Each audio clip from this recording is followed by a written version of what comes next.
Nejc Kubica, lahko bi rekli pravkar iz vode, lep dogodek za celotno ekipo. Ja, sigurno, to sigurno pripomore k eni zelo dobremu vzdušju, da se fantje še bolj med sabo spoznamo. Vemo, da nekih pri preteklosti v tej sezoni nismo imeli nekih takih priložnosti, da bi se lahko spoznali, tako da to je enkratna priložnost. In verjamem, da če bomo vsak teden imeli, recimo vsaj enkrat na teden, recimo tako druženje, da bo vzdušje fenomenalno in to se bo sigurno na koncu pokazalo tudi na igrišču. In bomo na igrišču dihali en za drugega in dajali en za drugega vse, zato da bomo napredovali in dosegali dobre rezultate. Kako je bilo v čovnu, kako je bilo na kolesu?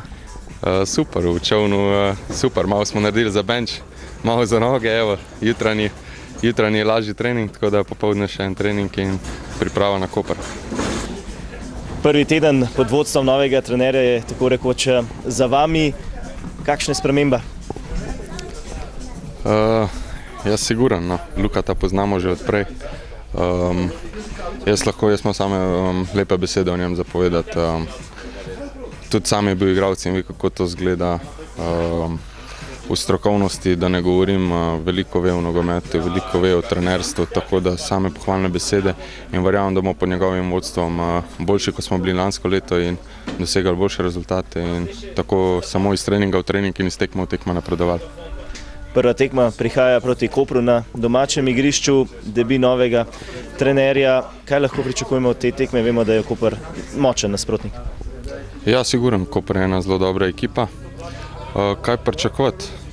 Noč, lahko samo obljubim, da bomo dali vse od sebe, 100% ali pa še več. Težko je zdaj pričakovati v enem tednu, da bi zdaj pa se spremenile neke grozne zadeve, da bi se spremenile v naši igri. Mi bomo šli iz treninga v trening, tako kot smo se na začetku z našim novim trenerjem zmenili. Iz tekme v tekme bomo probali igrati boljš in verjamem, da bo v kratkem že viden napredek v naši igri in verjamem, da bo to že v soboto proti Kopru tudi vidno na igrišču. Najlepša hvala, srečno. Hvala.